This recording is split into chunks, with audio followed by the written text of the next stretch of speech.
All right. Last week, we were dealing with humility and pride, and we got through quite a few things.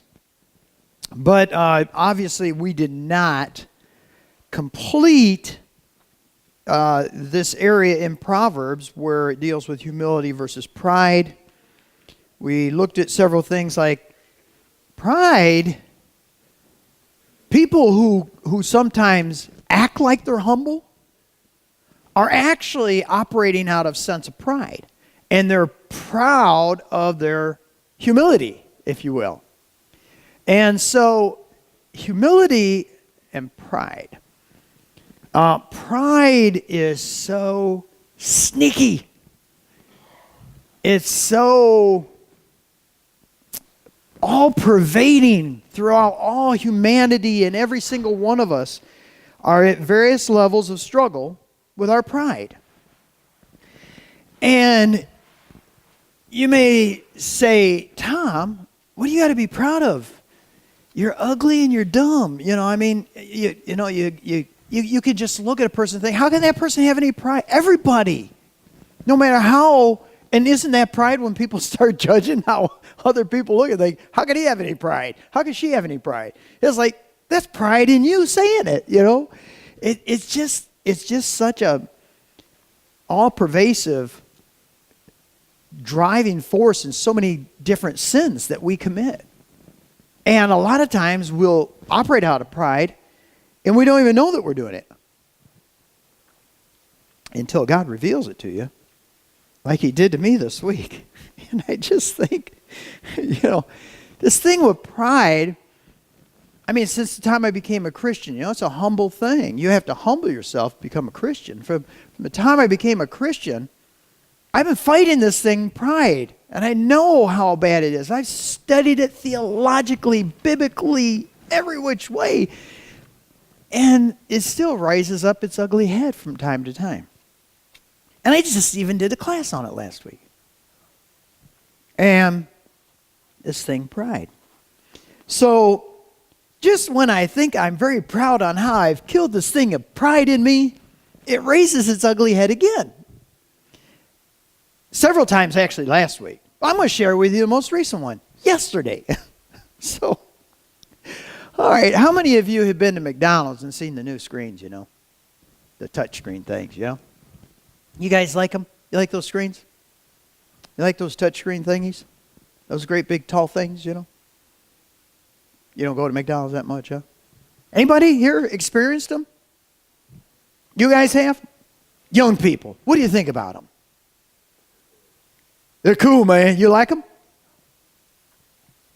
Tiny Dancer, you like them? They're okay. Mama Jill, have you used them yet? No. You refuse to use them? Are you one of those? I probably wouldn't like them if I did. Oh, okay. Jack, have you tried them? No, I have not. Have you refused to use them? I haven't been there to see them. Oh, okay. Either of you guys? Tom? Yeah. Okay, well, the screens you mean they've got at Panera? Do you like those? Okay. Anybody else? I'm just curious. Mm-hmm. Vera Mae, have you tried them yet? You're a drive-through person, right? If you can't get it through on drive-through, skip it, right? Yeah. See, I think McDonald's has a conspiracy that they don't even want us in their building. They want us all to go through the drive-through. So they've made their dining room smaller, very uncomfortable, and now they've put in these computer thingies. And so there are a lot of people, Jack, our age, they're refusing to use those computer thingies. They have to go up to the counter and order, But I don't care. I think they're kind of clunky and cumbersome to use. But here's my pride struggle yesterday happened. So I go in, and I've used these things several times already. They're very, very simple to use. They have really made them quite user-friendly. I mean, it's just pictures. Punch the pictures as they come along until you punch what you get, and you can pay right there. And since I like to just go and get my drink, I can get through pretty quick. Boom, boom, boom, boom, boom. I pay right there. My cup's right there. I go to my drink, and then I'm gone. That's kind of nice. So while I'm there, they also now have these workers who stand by the computers. And as I'm punching it, there's this young person standing there hovering over me, knowing that I'm going to really freeze up here soon because you're an old dude. Oh, let me help you there, honey. And, as soon as young gals start calling men honey, you're over the hill. And one time I felt like saying, don't you call me honey. I'm going to have my wife come over here and kick your butt. Okay? Don't be calling me honey.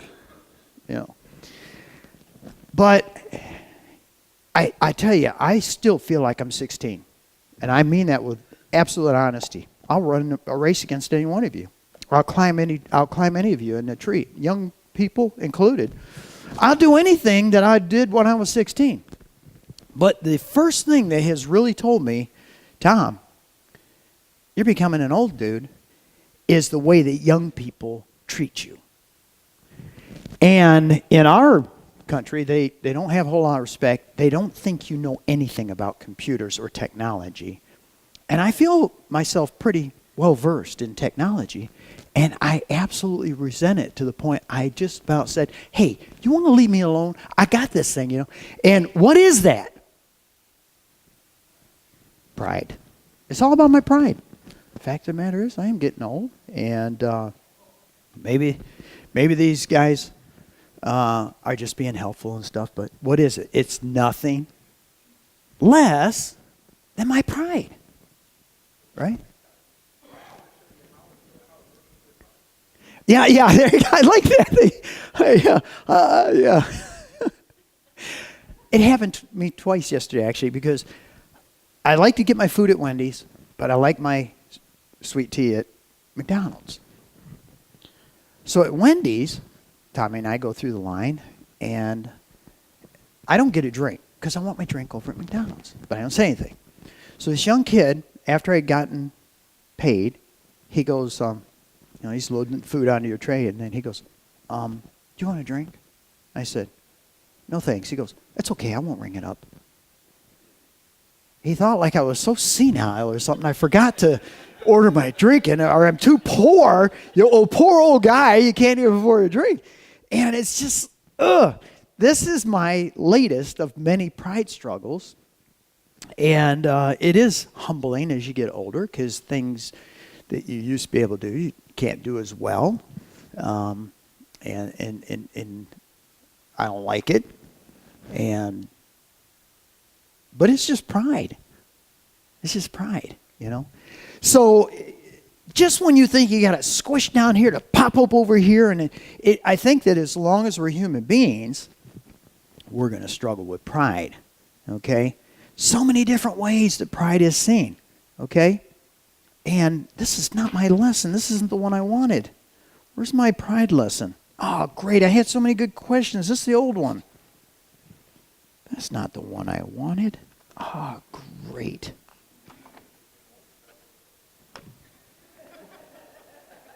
Was that you, Andy? Who said that? Okay, here we go. First of all, no, I forgot to print it out. I printed out the other one. Printed out the wrong one.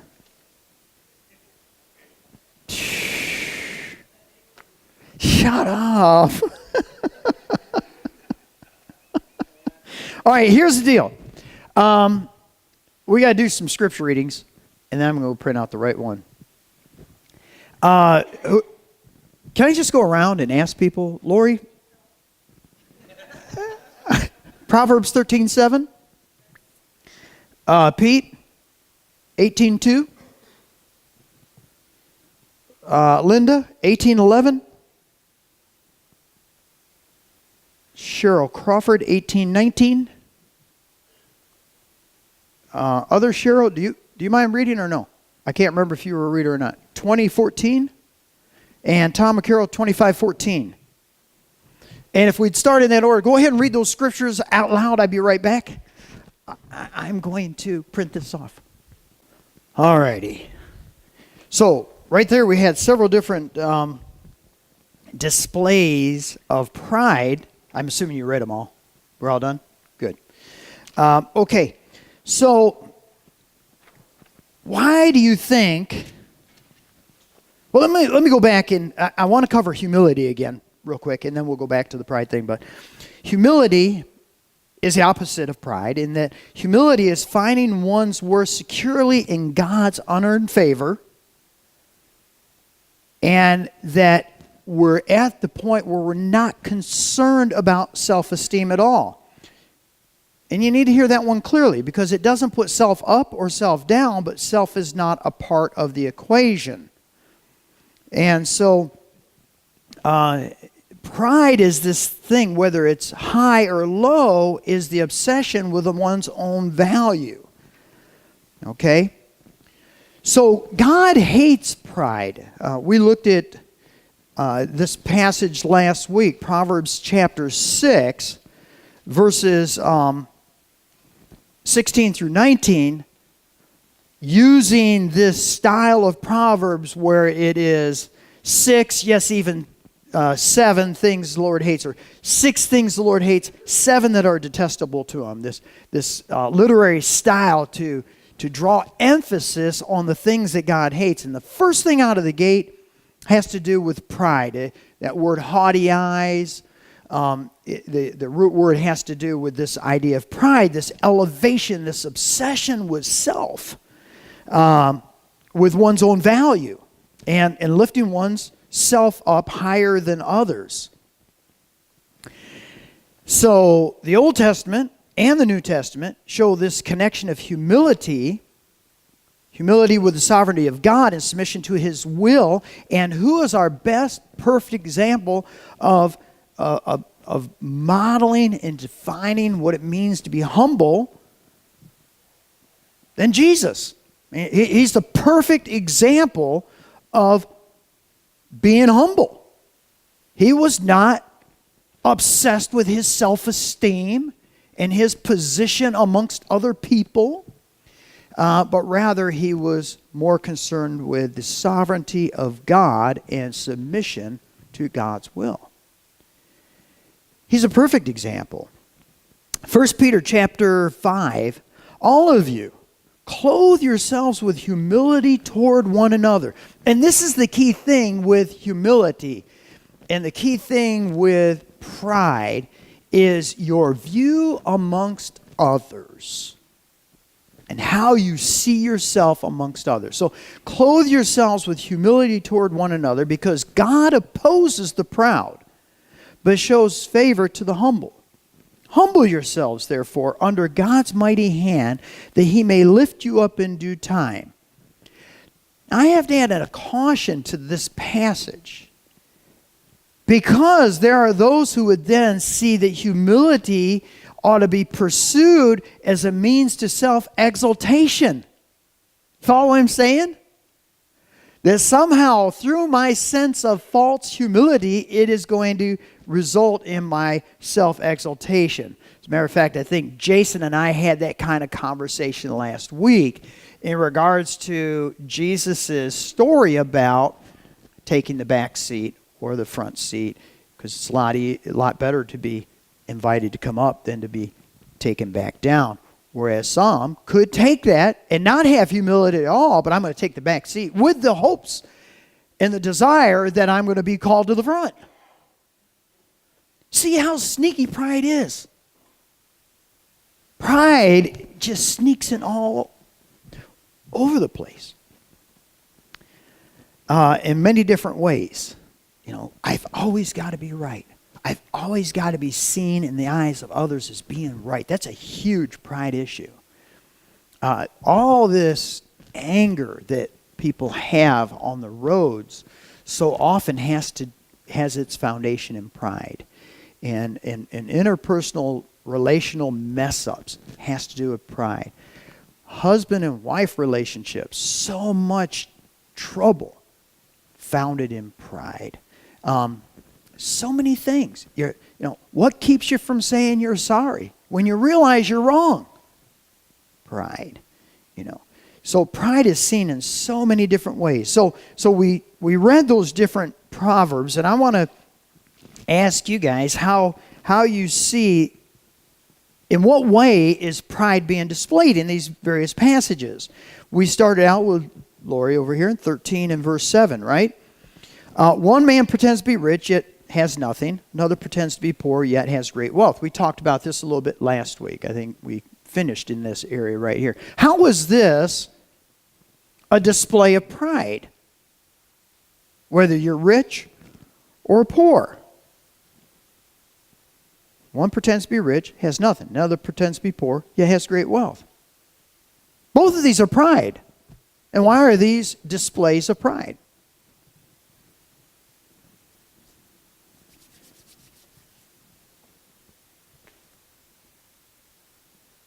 Oh, crickets. Nothing.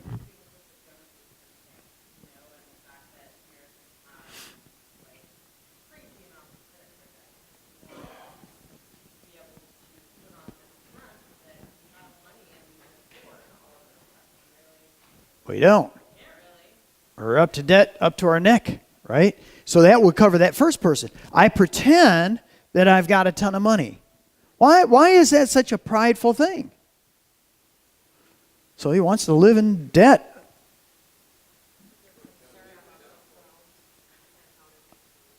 Okay, I'm sorry, you guys, I got yours, but I didn't hear what Tom said.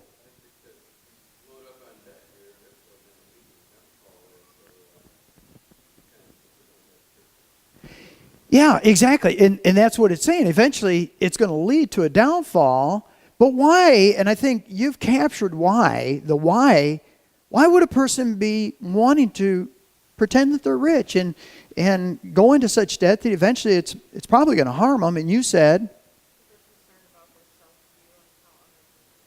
right, how they want people to see them. They're obsessed with how I am viewed in comparison to others. See, so I want to be a shooter. I want people to see me as a shooter. I'm a big shot. That I'm living at this particular, demographic. So you're obsessed with that to the point that you're willing to ultimately ruin yourself financially, because that's what's going to happen if you continue down that road of piling up credit card debt and so on, and you don't have it. Well, we see that one. How about the other one though? Where a person pretends to be poor, yet they're loaded. Well, wouldn't the same reasoning apply to them? Again, it's obsession with how I want people to see me. I don't want them to see me as this big shot. I want them to see me as this, this humble guy. And so I fake like I don't have any money. Again, it's obsession with what you have. Obsession with how you are viewed. So, a person who's humble doesn't self-deprecate. They don't concern themselves with putting on an image and worrying about how people see them in regards to other people. Yes?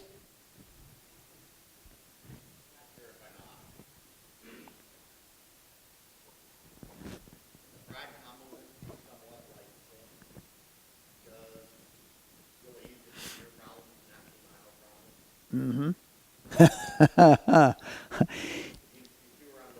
Absolutely. It's like you sit there and you say, okay, this guy, he's got pride because he's got money and he's not showing it, but maybe his focus is on something completely different than the money that he has. And he has pride and it's not in his money. Yeah. You bring up an excellent point, and I'm sure that eventually pride comes into the equation. But you bring up another point that I'm gonna run down that trail for a second, because it's one that the older I get, the more apparent it is to me. And that's this, Jack. It's so amazing how accurately I see my sins in you. I mean, you think about that. This is like a human being thing, not just a Tom Hawkins thing. is that I have so many blind spots. And you do too. We all do. What's amazing, though, is I look at you, I look at others and think, don't you get it? You're talking about stuff you're guilty of. Well, I do the same thing. So take that down the road a piece, and we have brothers and sisters who love one another. Then can we speak into each other's life when they have a blind spot and say, Tom, you might want to be careful about how judgmental you are about other people in that regard, because, dude, you're guilty of sin with that. And what do we normally say and do? We cut that person off. We don't hear what they have to say. We can't speak critically, positive criticism and loving criticism, being our brothers and sisters' keeper in this regard, because we're afraid they won't have anything to do with us anymore. So pride does come into play on that, doesn't it? And the Proverbs talk about better the criticisms of a friend than the kisses of an enemy. You got people that will flatter you. You got people that, kiss all over you, but they won't tell you the truth about how you are. But the Proverb says that person who's wise, they'll receive the positive, helpful criticisms of those who love them. How many of you watched American Idol? I mean, didn't we all watch it at one point in time? Right? And these people will come on to sing. It's like, doesn't anybody love them? Has no one told them, you sound terrible? You may have some gifts, but singing is not it. How did you make it to this level without somebody lovingly say, save yourself? You shouldn't be singing. What a huge blind spot. We all have blind spots. We all do. We're all speaking out of things that we're guilty of. And that doesn't necessarily make us a hypocrite, because we all have blind spots. We don't see it. We don't perceive ourselves the way others are seeing us. And I don't see myself as an old dude. Reality is, dude, it comes with the territory. Get over your pride, So yes, Jack, that's a huge one, and we need to be careful. When you are so aggravated about somebody else's and their sin that you're seeing, you might want to pray to God, is that me? Am I seeing so clearly my sin in someone else? Pride, huge, keeps us from spiritual growth. Until we can honestly come to grips with our weaknesses, our sinfulness, we're not going to get better. That's why humble yourself in the sight of the Lord. And by the way, there is a sense in which we humble ourselves. And that we can bring ourselves out of the equation of comparing ourselves with one another. And God will lift us up. James chapter 4. The Proverbs 18 verse 2 passage. A fool finds no pleasure in understanding, but delights in erring in his own opinion. Well, you know what? We talked about that last week, didn't we? A little bit. How is this one a display of pride? Fool finds no pleasure in understanding, but yeah, we finished on this because I purposely did a negative example with Tom in the back, because he was giving his explaining of it, and I said, enough about what you got to say. Let me talk about me now. There's a country Western song about that, Enough about you. I won't talk about me. I won't talk about me. Mine. Okay, none of you are country music fans. I thought Don would have joined right in with me, but no. But how is this one a huge display of pride? I mean, think about conversations that you've had. A fool finds no pleasure in understanding, but delights in airing his own opinions. How is this pride?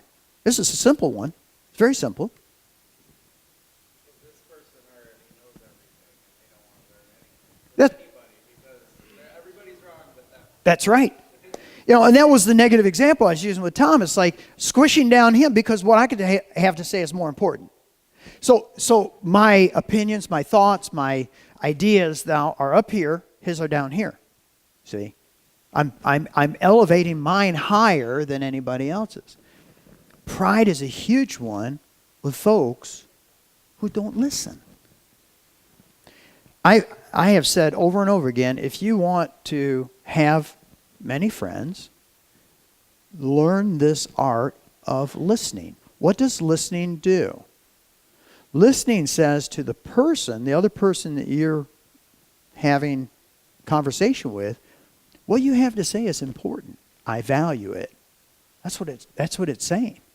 It's lifting that person up instead of putting them down.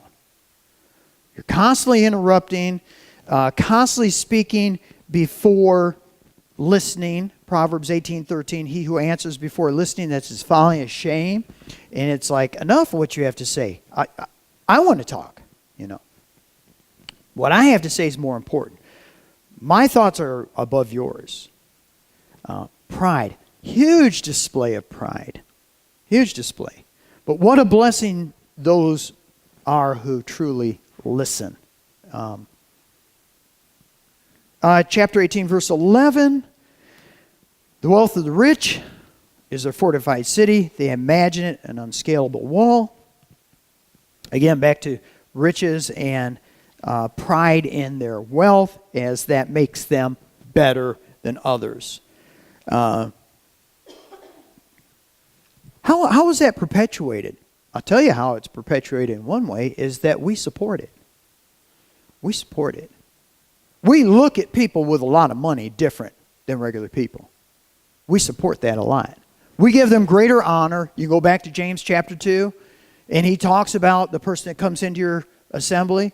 Let's say, man, we can tell they're loaded, man. They got a lot of money. Or it's a poor person. We say to, hey, rich person, come on up, have a seat right here. And the poor person, you go sit in the floor over there, And so generally speaking, as humanity, we have a tendency to give that to people, and then they take it and they puff themselves up with it. But sometimes humanity helps with that, don't they?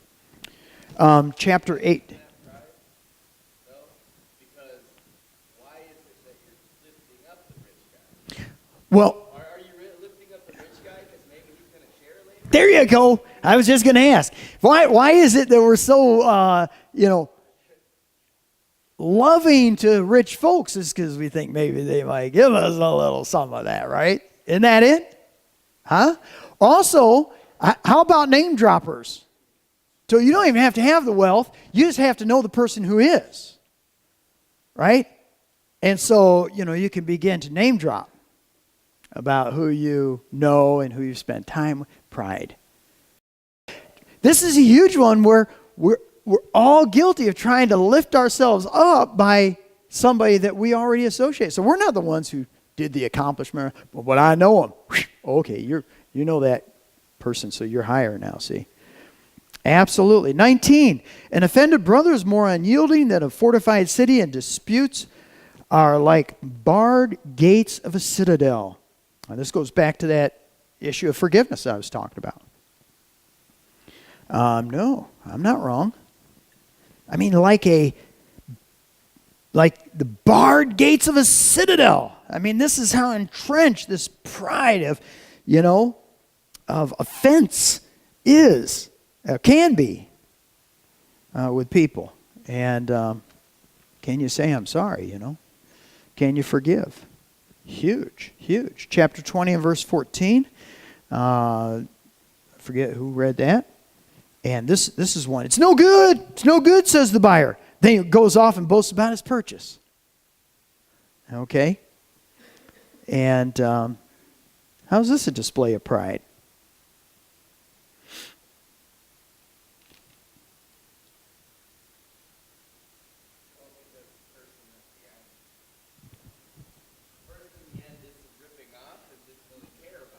Mm-hmm.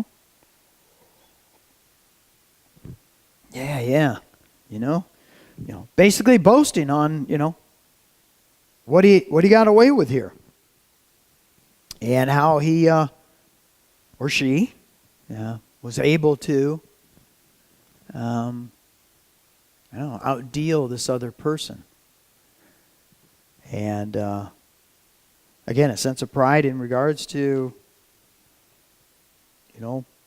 purchasing stuff. 25 and verse 14, I think, was our last one. The display of pride. Like clouds and wind without rain is a man who boasts of gifts he does not give. Oh, man, oh, man. Yeah. But it was the thought, right? It's the thought that counts. It's kind of like Vera and I. By the way, I noticed on Facebook, somebody actually made a meme of this. I thought that I discovered it. I think there might be some pride in that. Okay. So, anyhow, I'll take Vera. We're going through Walmart, and it's a anniversary or a birthday coming up, or I say something. Go to the most expensive card. Show it to Vera. Like that card, it's yours, and put it back. There's your card. It's a cost savings thing here, But probably doesn't apply to what this is saying. I just thought I'd share that. But anyhow, those who talk about the things that they're going to do, but they never do it. What are they doing? Why is this a display of pride? Let me give you a for instance. Hey, is the Powerball up right now? Is the lottery thing up? I don't even know. Every now and then you see it's like it's up to $500 million or something. Let's just say it is. That time when it was $500 million. And I'm telling everybody, man, when I win that $500 million, I'm going to go out and buy a new song, a brand new church building, I'm going to do this. I'm going to give this. I'm going to do that. And I don't do it. What am I doing with that? What am I accomplishing? No, well, probably a couple things. One, I'm trying to make a deal with God, right? Let me win the $500 million, God, and I'll do this, that, or the other, Of course, I always hear back in my ear when we pray something like that, Lord, let me win this Powerball, $500 million, and I'll feed the poor, and I'll make a big contribution to Living Water Mission and new song. And I always hear God saying, well, what are you doing with what you got? I always just putting that into my ear. But, so how is that a display of pride? It's a very simple one. What am I doing again? I'm trying to cast a picture of myself. I'm obsessed with how I am viewed amongst all of you. Do you know how sneaky pride is? We know, and we read the proverb that says, let someone else sing your praises, not you, right? We looked at that proverb. But aren't we afraid that sometimes something that you did that was really good might go unnoticed? So somehow you got to slide that baby in there without just saying, hey, I did this really great thing. Do you guys know what I'm talking about? You don't have to confess. But have you ever done it kind of through around the back of the bush, kind of passively let folks know that you did this good thing? Don't have to raise your hand. Don't have to share it. I can't imagine there's not any of us that haven't done it. Either bold right out front. Yeah, there was this poor family out here, and I took them out to dinner and fed them and blah, blah, blah, blah, blah. Oh, you're wonderful. Have you guys seen any of these on Facebook? Those of you who are still on Facebook, I'm about ready to get off Facebook. But anyhow, and you've got this guy or this gal, and they're out there and they're giving something to a homeless person, and they're feeding them or giving them money and stuff like that, which is nice. I'm glad homeless people are getting it, but I'm thinking, how'd that happen to get caught on camera? How'd that get caught on camera? Well, because he set it up. That's why he has somebody, hey, you go over here, you take a picture, while I go over here and I help this homeless guy, and then I'll post it on Facebook. Maybe it's good. Maybe it'll help other people to help homeless folks. Or maybe, and I'm saying maybe because I don't know these people's hearts, motivations, but I'm wondering, why is it you had it, filmed and then put on Facebook for the whole world to see, so hopefully you'll get a bunch of likes and it'll go viral and maybe you'll be on the Today Show. I don't know. I don't know their motives, but I'm thinking that, I'm hoping that we can go ahead and help people without it having to be videotaped. Does that make sense to you? Also, by the way, it also bugs me. It's a totally different story. When someone over here is being beat up or something and somebody's videotaping, it's like, put the camera down and help them. Well, golly, I got so much. I'm running out of time. I got to. Romans chapter 12. I got to read this. By the grace given me, I say to every one of you, do not think of yourself more highly than you ought, but rather think of yourselves with sober judgment in accordance with the faith God has distributed to each one of you. All right? What is it? 27 and verse 2 is the one I've been going and paraphrasing. Let another praise you and not your own mouth. Someone else and not your own lips. Okay? And be careful of sneaking those things in there so others know what great good you did. You know? Think about that, how we can do that. How we sneak that in there. I know I've been guilty of it. I'm sure most of us have at one time, either outright or we've tried to sneak it in. The proud person offends God by self-exaltation. The proud person offends God by self-exaltation, against other people by self-preoccupation, and against the self by self-deception. Let me go over that again. Think about all the offense that takes place. It offends God because we exalt self. It's against other people because it's about self-preoccupation. And it's even against ourselves because we deceive ourselves. You know how many times I've deceived myself? The delusion increases until one fancies oneself so high as to be invulnerable. So this is out of the International Standard Bible Encyclopedia. There's a great passage in an obscure Old Testament prophet by the name of Obadiah. Where's Obadiah?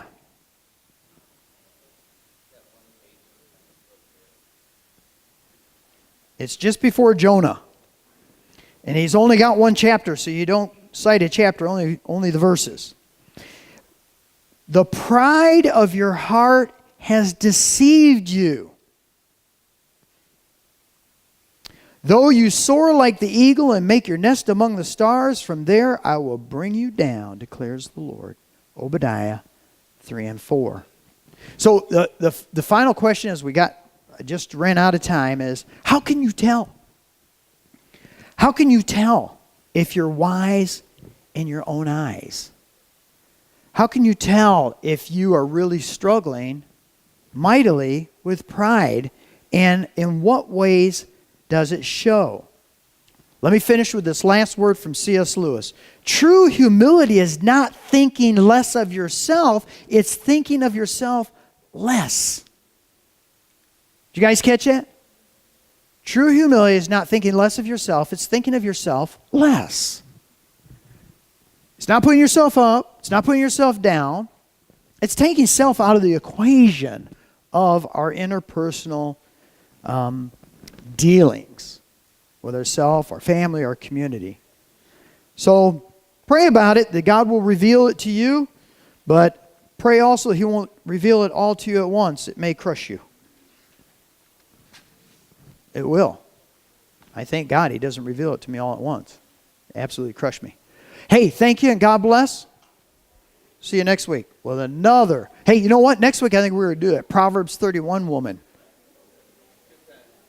Yeah.